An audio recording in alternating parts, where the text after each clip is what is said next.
wenda ndaza gusoma iyo nkuru kugira ngo tuze kuyifashisha. Ntago ari igitekerezo cyacu, si ibyo twahimbye, ni inkuru iri ku Gihe, ikinyamakuru gikomeye.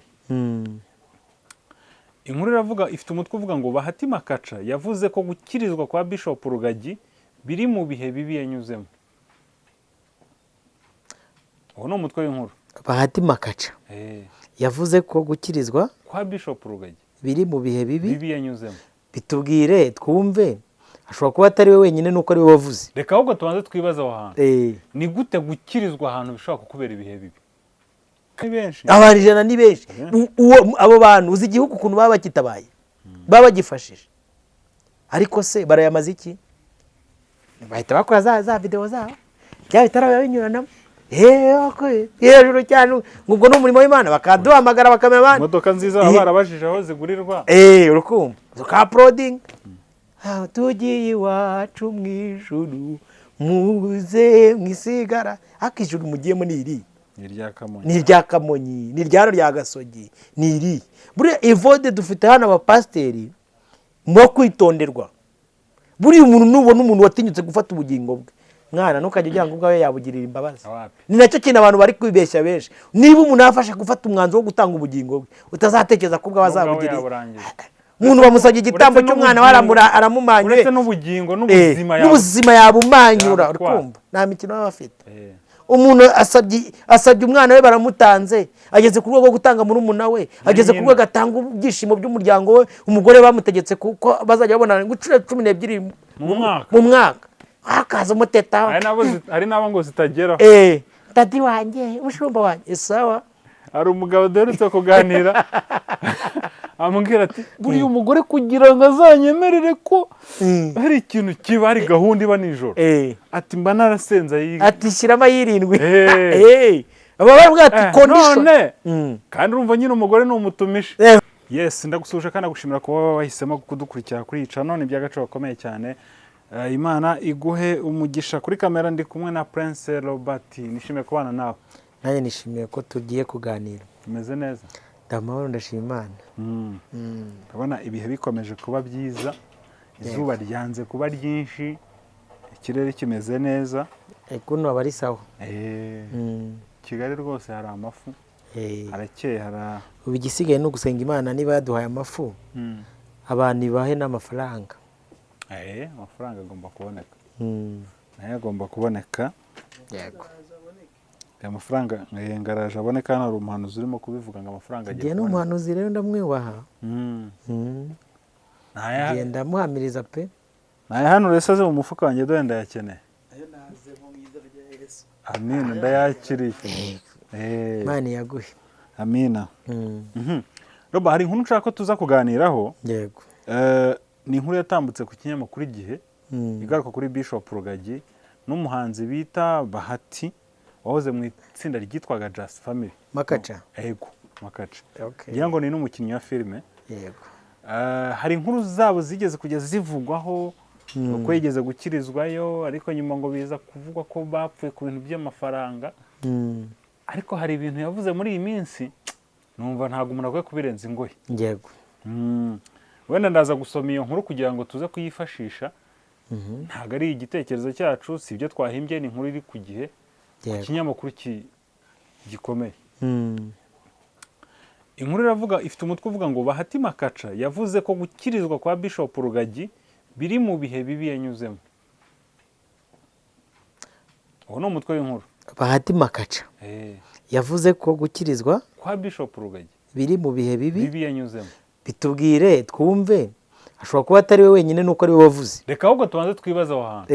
Ni gute gukirizwa ahantu bishobora kukubera ibihe bibi? Kandi wagiye ugiye gushaka Imana, wagiye wumva ushaka gukizwa koko, wagiye ugiye gukizwa. Nyine urumva urancaniriza ikibazo umbajije cyansaza. Nyine ibaze nawe umuntu agiye gukizwa, aho kugira ngo agereyo ngo akire, uri kumva, ahubwo agiyeyo aruhiyeyo cyangwa se aremerereweyo. Ubundi arega Yesu niwe zina twahawe ryo gukirizwamo, n'andi mazina yose nta kintu yagupangira. Hasi hamwe bajya bavuga asanga umuntu ageze nko mu rusengero yari agiye gukizwa ariko yagera akabona kubera ibyo asanze ahubwo agahita azinuka icyo kintu. Wari wabona ariko umuntu agahita azinuka akavuga ati sinakongera niba ari ukubakizwa. Ni nacyo kimaze abantu benshi. Nese umuntu muramukorana ku kazi sibyo akaba ari ururara ku cyumweru wakaraba ngo ugiye ku rusengero wajya ugasanga niwe uyoboye korari nturi kuhamwica cyangwa niwe mubwiriza butumwa mana yanjye koko ari umutipe uvuga butumwa uramuzi nutaza kumenya uze kumubwiye turi inyuma ya kamera. Noneho akunda abana bya hatari uri kumva yagiye yihugikana igikobwa aragiterese kandi igikobwa cye kirara. Noneho kiraza kirambwira ngo sha ngo niba ari kuri amuha abapeni ngo nzigumira mu gutanga ibintu byanjye uri kumva urumva ashize icyasha. Yes ashize icyasha ari kubona rwose ati rakareka ndabaza se kubera iki arambwira ati suzi wamuvuga ubutumwa wanyu ati do yara muri kodinzi nanjye ndubisha bati niba ari ibyo kuba abapeni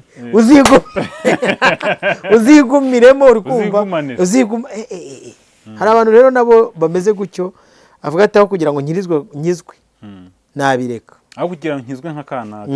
Ariko nanone kandi na Yesu yajyaga abibwira abafarisayo agati mwandyaryamu muzabona ishyano muhagarara mu ntuza mu marembo mukabuza n'abinjira. Ikindi cya kabiri mwirwa muzenguruka mu butayu mu masinagogi mushaka umuntu umwe ngo mumuhindure nk'ubwe kabiri kuba umuntu uzi umuki umuntu wa Gehinomu. Yego ariko rubabone tukira aho ngaho abantu bataza kumva ko niba bageze mu rusengero bagasanga hakorerwamo ibibi yego bakwiye kureka gukizwa kuko ntabwo twazirira. Rega mu rusengero ntabwo bahakirizwa none tujye tuvugisha ukuri dukurikira Yesu.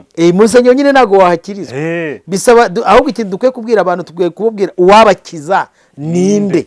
Yego ese ninde utanga agakiza aho niho bakwiye kumenya kuko marayika w'Imana yaraje asanga Mariya aramubwira ngo urahiriwe wa mubyeyi we uzabyara umwana w'umuntu uzamwite Yesu azaba umukiza w'abari mu isi bose. Rero nta handi hantu twabonera agakiza usibye muri Kristo Yesu. Niwinjira kwa Evode mu rusengero kwa Evode ukajya munsi y'amavuta ye n'umuntu uzakoyora amavuta ya Evode. Nuza kwa Robert ukaza munsi y'amavuta ya Robert uzakoyora ayo mavuta ya Robert. Birakwiye ko niba Evode ari kuvuga ngo ni umutumishi wa Yesu manzi urebe se koko Evode yigisha ibyo Yesu yigishije ese Robert yigisha ibyo Yesu yigishije. Hari umuntu ejo wanyarikiye comment aravuga ngo ariko hari Bibiliya usoma siyo yacu uzi impamvu bakwandikiye nuko hari ibintu uvuga Bibiliya uri kumva yavuze iwacu ko nabyo bigeze batubwirara ese ibi bintu koko Bibiliya yarabivuze mu yandi magambo ibintu yigishije ubundi naho tukwiye kucyo bita gucenshura kugira umwuka urondora indi myuka ni ugucenshwa bati kusi umuntu ibintu ari kwigisha nibyo Yesu yigishije. Robert nawe ari kwigisha Evode akaba ari kwigisha ukwiye kumurika itoroshi ku bintu bya Robert na Evode ukareba niba biri simineri bisa n'ibyo Yesu yagize gute yavuze. So abantu rero bakwiye kureka guhuza idini n'abantu na Kristo n'ibintu bitandukanye. Kristo ari ukwe niba ushaka kumukurikira mukurikire nawe niyo makosa abantu benshi barimo bakora muri iki gihe. Yes ugasanga abantu bakurikiye umuntu ngo dadi wacu mami wacu mama arahari na Kristo arahari ese ukurikiye ndi nuko abantu wenda babivuga nyine abantu bakavuga ngo bahita barakara ngo ariko mu by'ukuri nawe shyira ku munzani nukurikira mama azakubera mama nk'uyu tugiye kuvuga aha ngaha ndetse ntaraba mwizereramo cyane uyu ngo uri kubivuga wenge mfite tante nyibura mfite tante ndi gusengera mbere ku mavi sinzi niba ari umwana wa Gehinomu ntago mbizi kuko inda ibyara mwenu na muhima uturi kumusengera uti ngubwiye uze kumwe ngubwira pastor naho yavuyeyo igihe kimbabaza arava kwa pastor runaka agahita ajya kwa runaka akajya kwa runaka ejo akajya kwa runaka hari wowe bari bamaze iminsi bamenanye neza nuko hajemo ibi ngibi bya gahunda nyine bakaba babihagaritse ko mwa mubyeyi kuko buriya ari amavuta uri munsi urabona asa n'aya Yesu ati oya ati twebwe iwacu ibintu byacu ni danje ahubwo ahita abona ko ndi umwanzi w'umusaraba. So abantu rero bakwiye kujya bitonda nyine yego ntago abantu bareka kubivuga nanone nubwo bivuga bakagira ariko nyine abantu ukwiye guhitamo. Evode uzi ikintu abantu Imana izanabahanira kumenya ukuri no kuvuga nacyo ni icyaha kuko kujya gusenya kwa Kanaka nta kibazo kirimo, twese tujyayo. Yego. Ariko se uyu muntu ko umufashe nk'Imana, Imana uzayishyira he? Kumusimbuje Imana. Yego. Umusimbuje Yesu. Yego. Nose Yesu uramushyira he? Uramushyira munsi Yesu? Noneho reka nkwe nk'urugero rwafi, hari umugabo umwe waje hano kuri kamera aravuga ngo wenda n'urugero ntanze ngo kuva nagira munsi y'amavuta ya mushumba wanjye, sibyo? None gusa Imana iri he? Imana y'umushumba wanjye. Ubu nibe n'uwo basi nibe n'uwo arimo arasenga ngo mu izina ry'Imana y'umushumba wanjye.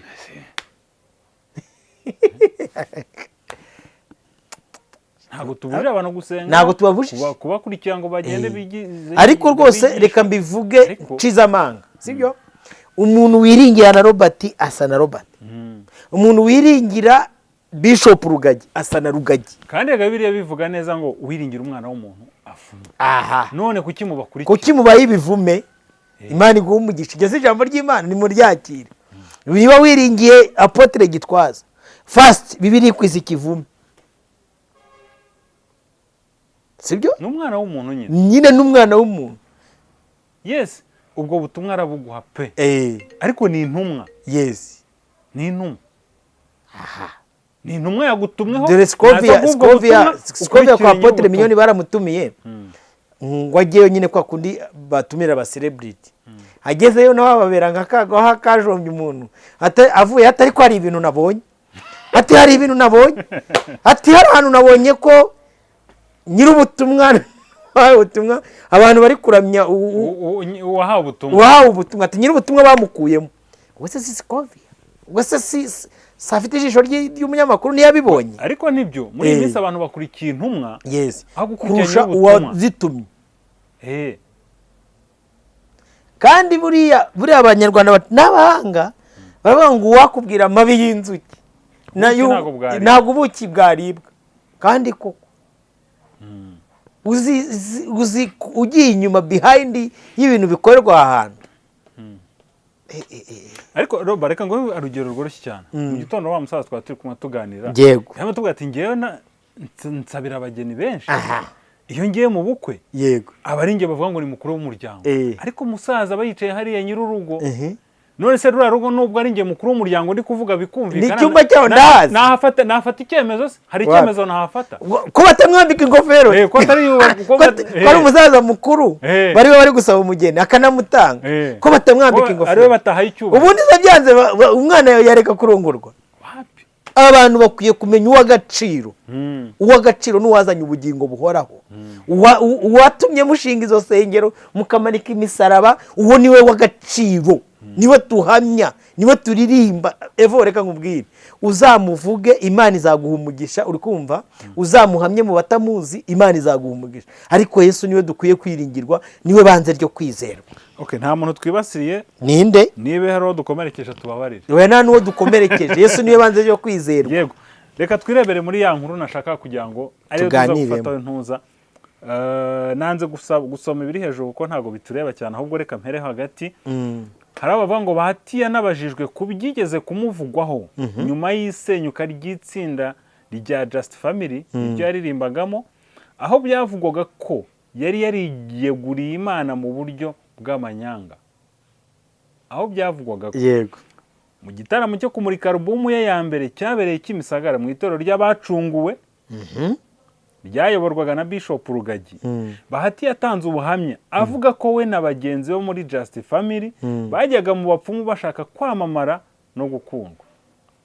Muri 2016 Just Family yongeye guhura. Bahati yavuze ko ubwo buhamya bwari ubuhimbano bwateguwe nawe afatanyije na Bishop Rugagi agamije gukurura abayoboke no kubakuramo amafaranga. Bwa buhamya bw'uko bajyaga mu bapfumu bwari ubuhimbano bwateguwe na Bishop. Urumva biri mu bintu byishobora kuba byatumye itsinda risenyuka, bakaba barumvishije ubuhamya bano harimo uba muri South Africa, sibyo bari abagenzi be, bakavuga ati uyu muntu uri kutubeshya ngo tujya mu bapfumu tutaragiye mari ubuhimbano, bakaba banashwana n'urugero. Niyo mpamvu bavuze ngo ubwo buhamya bwatumye itsinda ryabo rigira gute risenyuka. Nyuma yaho Bahati na Bishop Rugagi bagiranye amakimbirane akomeye ashingiye ku mafaranga. Bahati yavuze ko Rugagi amurimo amadolari 200, mu gihe Rugagi we yumvikanye avuga ko yamuhaye amafaranga arenga amadolari 1000 kandi ko ayo Bahati amusaba atayazi. Agaruka kuri ibyo byose, Bahati yagize ati biriya ni ibintu byo hambere kandi sinjya nkunda kubigarukaho. Biri mu bihe bibi nanyuzemo nkaba mbyicuza. Nagiyeyo ndasenga, ndakizwa kandi ndafashwa. Ariko ibyabaye nyuma nibyo ntashaka gutindaho. Hari igihe umuntu ajya gukizwa afite umutima mwiza, ariko nyuma akaza gusanga aho yakirijwe atariho hanyaho. Biriya byari ubucuruzi, ariko ntibikuraho ko ibyo navugaga bibaho. Point nshaka ko tuganiraho nziza, sibyo? Ako kanavuze ngo hari igihe umuntu aba afite inyota n'inzara, yego, yo kujya gushaka Imana no gukizwa cyane, ariko hakabamo amahitamo mabi yahanagira gute ajya gukirizwa. Ni nacyo kintu abantu bazize. Kandi Evo, niba hari umwakubaho wajya kubona babajura ba Nyabugogo, bajyaga baza kwiba abantu baje kugura ibyuma by'amakorari cyangwa se n'abandi bantu bavuye mu cyaro cyane. Niba hari umwakubaho rero, ni uguhura n'umujura, uri kumva, ariko ukagwa mu gaco kwa mugenzi we, uzi ngo uwo nguwo niwe ugiye kukurengera. Nakuva mu byaha ariko uhunze umunyabyaha karundura. Buriya uzi ko aho kugira ngo uhure n'umunyedini, njya nkunda kubikubwira hano mu kiganiro, uhure n'umunyedini, wahura n'umuntu utarakizwa n'umunsi n'umwe cyane. Niyo umubwirije, iyo ubwirije umunyedini aba ari inkubwe kabiri kurusha umuntu wagize ibyo umubwira ababizi, kandi akabyinyura bishaka cyangwa yarabihaye indi nyito. Yes, yarabinowemo ibyo ashaka, bati ngewe ndashaka gutya. None se reka ushaka kumukubita umurongo wa Bibiliya agahita nk'icumi iguruka kandi ivuguruze, ku buryo uri umuntu udahamye mu by'ubwami bw'Imana yanakuyobye.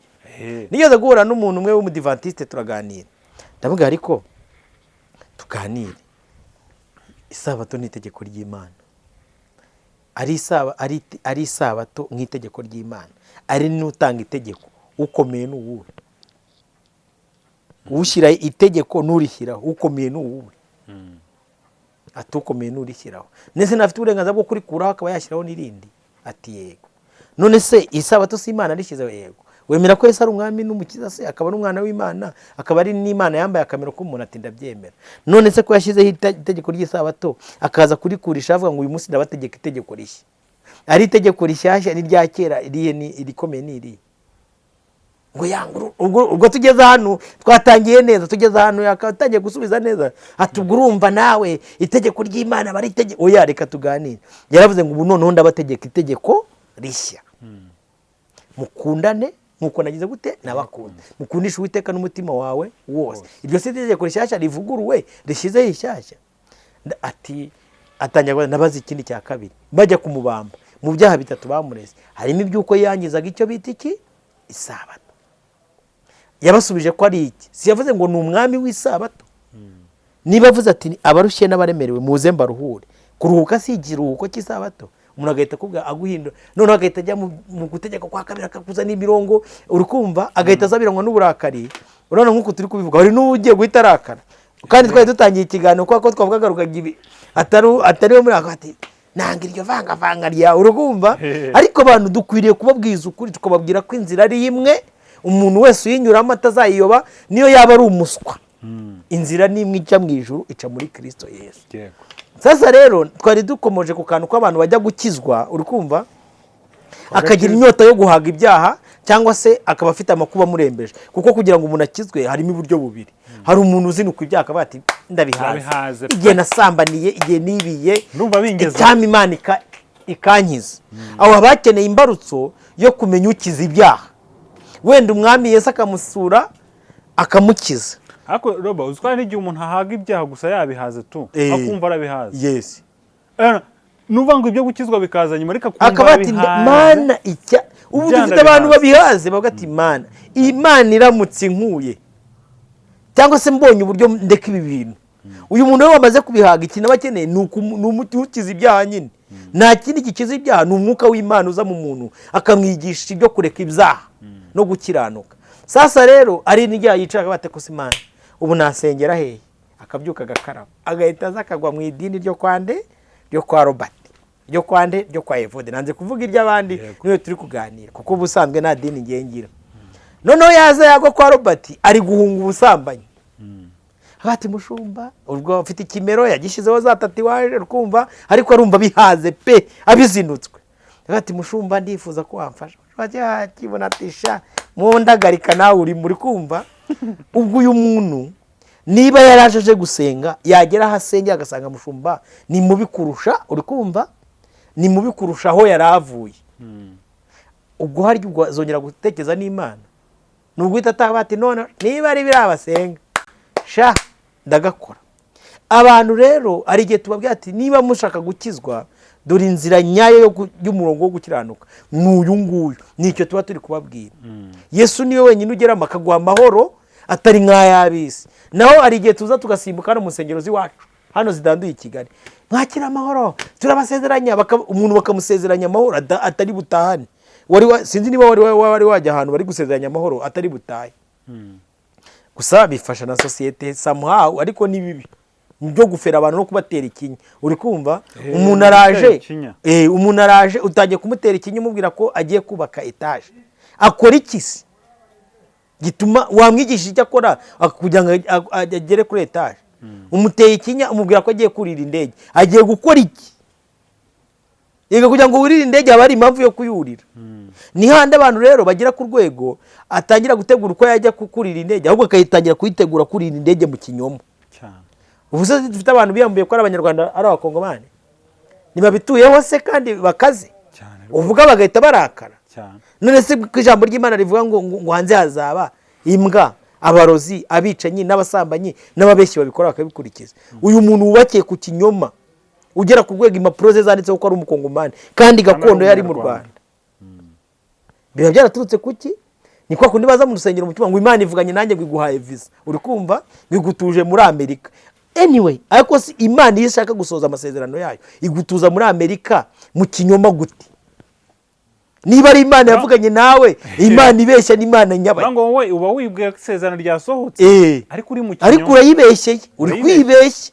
Kuko nanone buriya uriya mupapa nawe hari ikintu twigeze gukora, yego, avuga ukuntu mu by'ukuri hari igihe Imana igusezeranya ibintu, ariko ko bakoresha imbaraga z'imyuka mibi nabo bafite ubushobozi n'ubutware, bo bagakoresha ya masezerano yawe bakaguha ari pirate yayo kugira ngo wizere ko ari Imana. None se nibigenda uzakora ubushakashatsi umuntu ugiye kubona akazi cyangwa ugiye kubona urugo cyangwa ugiye kubona umugabo, ubu utarabona umufiance hakizira umwana w'umuhungu uje kugutereta kandi afite gahunda, bapfa kumenya kuwa mbere ko baguterese gusa hahita haza bane, urumva ngo umutima wanjye ugiye guturika.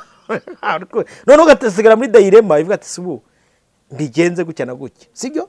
Kumbi ni Satani aje kugucaringa kugira ngo abone ukuntu uva mu masezerano yawe. Ariko mu by'ukuri Bibiliya ivuga ku mwana w'umuntu evo iyo umuntu ari kuvuka kiva mu nda ya nyina, Imana iba yaramwandikiye urugendo rw'ubuzima azanyuramo. Niyo mpamvu umuntu ashobora kwinjira mu kirere cyawe agipfunda akaba tevode tuzikuru umukire, bamwe ari naho bagwira, bamwe bagenda umuntu yapfundura ikirere cye yabona harimo ibintu by'ubutunzi bigiye bitandukanye akaba ati ubugingo bw'uyu muntu ndabwiba tu atuyunda musahuye karabaye, uri kumva.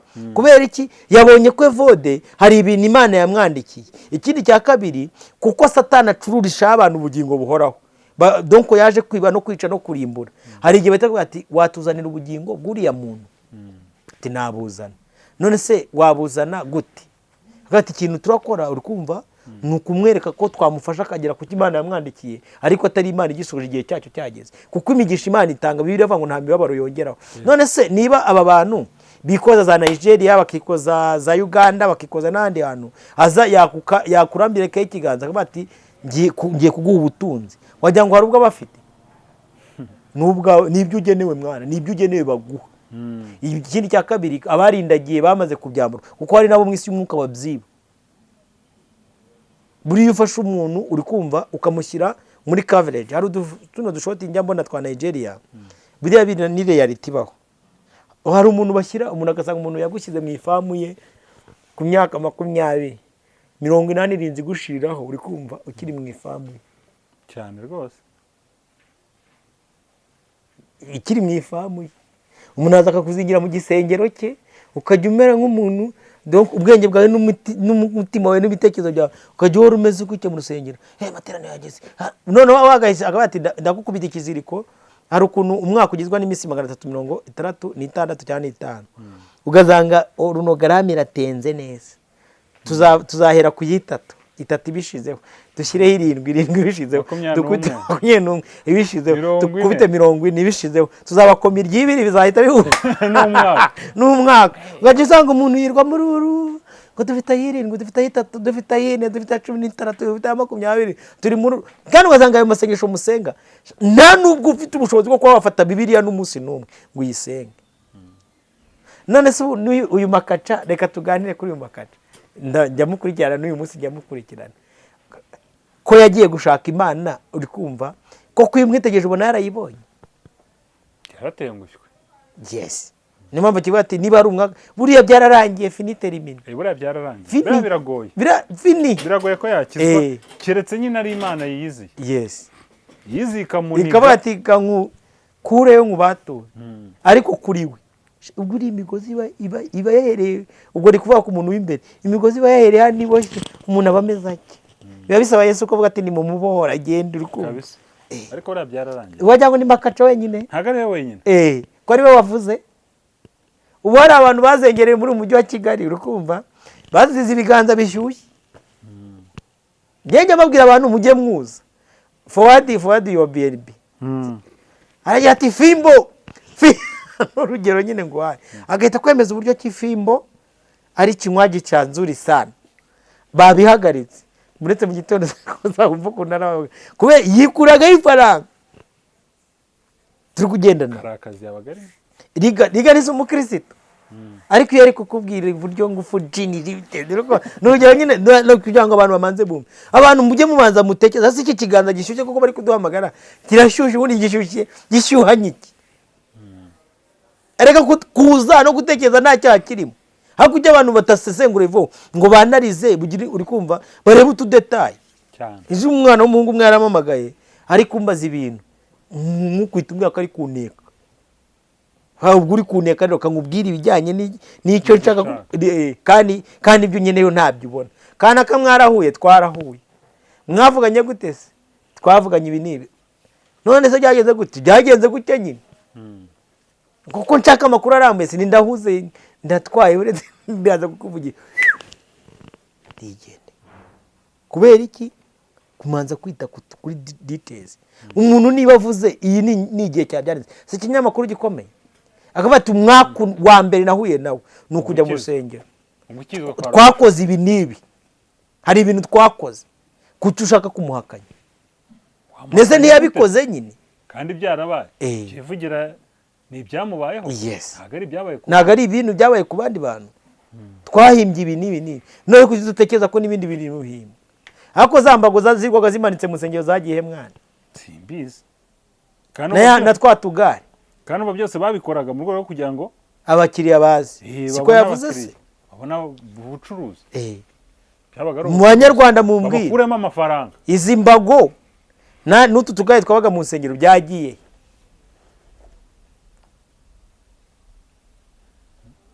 Ariko tuzakore estimation. Turebe ari ubu ngubu amanyanga yakuwe mu rusengero. Na mbere yaho aho Abanyarwanda baryohewe ni sije ko bari bishwe n'ibyuma ariko nibura ari abaruhutse. Sije hari abaruhutse. Niko akozi buriya sore bagende nk'umutegetsi nkagira nk'abaturage b'abapasiteri babajura nk'uko nguko nabatuma nka kumwe nuza Nebukadinezari abatumaga bati mu nsobanuro narose mutazimbya ndabamana ariko nuko agati mukiza indwara yego aha wizamuye kuri kamera ngatakiza indwara ngati nkamutuma bino hari byo kugabura si bivuze ndumutegetsi urukumva nkabatuma nagize nkahita afata nkajya nko mu kigo cya Gitagata ngagataba abantu ushaka ko mwese bahaguruka ku magare yanyu urukumva nibura kimwe cya kabiri kiva hangaha uri umupasiteri najya mubohora nuko ari uko nibura ari uhagurutse niba musengera muvura abantu abadayimoni nkabazana hano haruguru Karahesi ati twinjiye mu bitaro na protocole kandi mana yanyu nikora namwe iby'imbaraga koko akoze umuntu uza yakoze nuza yamasitse hari ukuntu bakoze warize ko ibisebe babikora decoration cyane rwose abantu bari babizi se bari bazi ko igisebe bakidekora ukabona kiri kuninda neza faya hefaya nyuma y'iminsi ingahe bajya bagishishura akabona kiri kuma n'inkovu bayidekoye. Abantu bari babizi aho umuntu yica. Ariko evo njye nabonye byinshi, nzi byinshi aho umuntu yicara bari nko mu rusengero, umukire agihingukana na Range Rover, hakaba hari abana barishinzwe komisiyo iruhande rwe, akinjira mu rusengero bakaba muriho, akagenda agahita yicarana mwamuri kumwe ko ati wanije kuri nimero nkandika izi nimero, wanije kuri telefone nkandika izi nimero, sibyo? Uri kumva ukamutiza uwo mwanya direct agahita yibipa, ahita yohereza amazina, ayo asunikira mushumba amazina ati uyu nguyu yitwa Nyiraneza.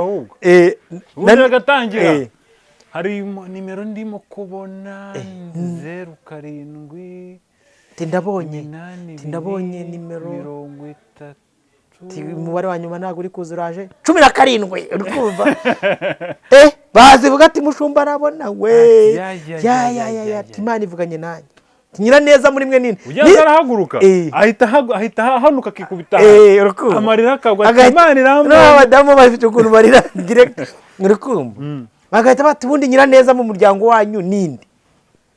Ati mushumba we, ati wanyu barakwanza, ati ndi kubona ababyeyi nta muntu numwe mu bavandimwe, kuko abavandimwe bahora bagirana utuntu bashyamirana guhera bakivuka. Abantu bakurikirana n'urugero, buri abantu bakurikirana batangira gushwana bakiri batoya, niyo bamaze kwigera hejuru bagumya kugenda bashwana. Kubera iki? Hari igihe umuntu akira ari murumuna wawe, wagitekereza ukuntu yakize batisha barayamuriye sha akajya ngo yakubujije kwiga kandi waraje mbere. Uri kumva mugashya agahita kubwira uburyo kiwanyu mu muryango wawe bakurwanya.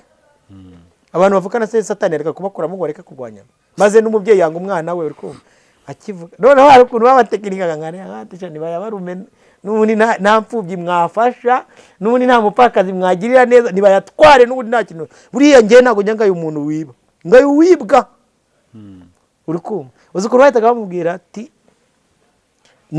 n'imodoka yaje babaga bamuhaye detaye kare na plaque y'imodoka ukwisa byose tayari. Agahita bati Imana ivuganye nanjye. Ikimenyetso cya mbere, uza mu gitondo warokoza accident, umuntu uri mu muhanda avuye hano 15 iwacu yajya kugera ku Muhima, ntago ntihabura umumotari witambitse nzira, ntihabura umugenzi uri ati Imana irambye ati yakurinze impanuka mu gitondo cyiza, ati mushumba wanjye nibyo. Uri kumva tutangira gutekereza uko hari umumotari twatukanye yarangonze, uti buriya ni Imana yahise, Imana yagukuye mu nzira. Mushumba arabibonye. Uri kumva ariko ejo bundi ntago mavuze, hari ahantu hamwe muri umujyi wa Kigali habaye igiterane, inzira zirafungwa neza, ziruzura zirapfukirana. Noneho nakurikiye amakuru, iyo sare kugira ngo bayikodeshe batanze $15,000,000 Siri Plus. Uri kumva Siri Plus igiterane bagikuyemo $1,000,000 kumwe zitwa ngo nizo umurimo w'iki w'Imana. Abo bantu bose baje ngo baje gutanga $1,000,000. Mwana uziba zifashe nibura ibyo bintu abanyamakuru twabyandika, itangazamakuru kamera twaba turi kurwanira kwamamara izo $1,000,000 bazifashe, nibura bakajya hano Nyabugogo muri bantu bigwa batubura amajini iki, ariko bajya gutubura uko babuze icyo bakora. Basufata super deep bakazita fanda, nuko baba babuze ikintu bakora. Agati tugiye kugabanya aba bantu mukorere sansoma y'abazunguzayi bari Nyabugogo, uwo muzongera kuhabona twaramuhaye amafaranga azaba yarenze ku mategeko. $1,000,000 ukazigabanya abantu tubare 1,000, umuntu yatwara amafaranga uretse kamukubita $100 kavuga ati mugende muve hano mujye gushaka ikintu kiri mukora, cyangwa se reka tubare abantu 100, buri muntu bakamukubita $1,000,000 bakavuga ati mugende namwe tubaremeye ubuzima. Sibyo abantu 100 ni benshi, abantu 100 ni benshi. Abo bantu uzi igihugu ukuntu baba bakitabaye, baba bagifashije, ariko se barayamaze iki? Bahita bakora za video zabo cya bitara binyuranamo hejuru cyane, ngubwo no umurimo w'Imana bakaduhamagara bakamenya abana imodoka nziza barabajije aho zigurirwa. Urukumva ka uploading tugiye iwacu mu ijuru muze mwisigara, akijuru mugiyemo niri ni rya Kamonyi, ni ryaro rya Gasogi, niri buriya Evode dufite hano abapasteri mwo kwitonderwa. Buriya umuntu nubona umuntu watinyutse gufata ubugingo bwe mwana ntukajya ugira ngo ubwawe yabugirira imbabazi. Awapi. Ni nacyo kintu abantu bari kwibeshya benshi. Niba umuntu yafashe gufata umwanzuro wo gutanga ubugingo bwe, utazatekereza ko ubwawe azabugirira. Umuntu bamusabye igitambo cy'umwana we aramumanyura. Uretse n'ubugingo n'ubuzima yabumanyura, urikumva? Nta mikino baba bafite. Umuntu asabye umwana we baramutanze, ageze ku rwego rwo gutanga murumuna we, ageze ku rwego atanga ibyishimo by'umuryango we, umugore bamutegetse kuko bazajya babonana inshuro 12 mu mwaka. Akaza umutetaho. Hari n'abo ngo zitageraho. Dadi wanjye, umushumba wanjye, sawa. Hari umugabo duherutse kuganira amubwira ati buriya umugore kugira ngo azanyemerere ko hari ikintu kiba, hari gahunda iba nijoro, ati mba narasenza ati shyiramo 7. Aba baravuga ati condition. Kandi urumva nyine umugore ni umutumisha wadanje. Ukambwira ngo umuntu harya ntabwo afite inshuro bamusezeranije, none uri kuza umushinyikaho, mushumba wanjye ndakwemera, yazane niyo handi uva ku kazi bati uzajya amafaranga uzajya uhembwa mbere yo kujya kugana n'umugabo wawe, zana none se kugira imba wowe urara wishimana n'umugabo wawe nta kibazo ishuro mukorana, we bamutegetse kondisiyo 3 mu mwaka uri kuza kumushinyikaho. Umuntu bambwiye ngo natange mama we, wowe uracyafite mama wawe, imfura ye barayihekenye, wowe uracyamufite, wangize ngo uri kuza kumutetaho. Imikino baba bakinaho nge niyo yanyobeye, nta muwe bafite, nta mbabazi bafite. Baba reka twisoreze ikiganiro cyacu. Yego. Ubu twakomerekeje Ihanga. Oya bihanga. Ariko twababwiye ko inzira ari imwe, nta yindi nzira twahawe yo gukirizwamo. Yesu niwe nzira, ukuri n'ubugingo. Nta muntu uzajya kwa Data atamujyanye. Umva ukuri kuraryana, uwo twababaje bibasharirire mwihangane, ariko inzira ni imwe, ni Kristo. Nusa na Robert uzasa nawe, niwizera kanaka uzasa na kanaka, nusa na mami uzasa na mami, ariko nuhitamo gusa na Yesu uzasa na Yesu. Kandi nawe yarabidusabye ngo umugire wa mutima nk'uwari muri Kristo Yesu. Ibiganiro byacu byanakagaruka. Shalom.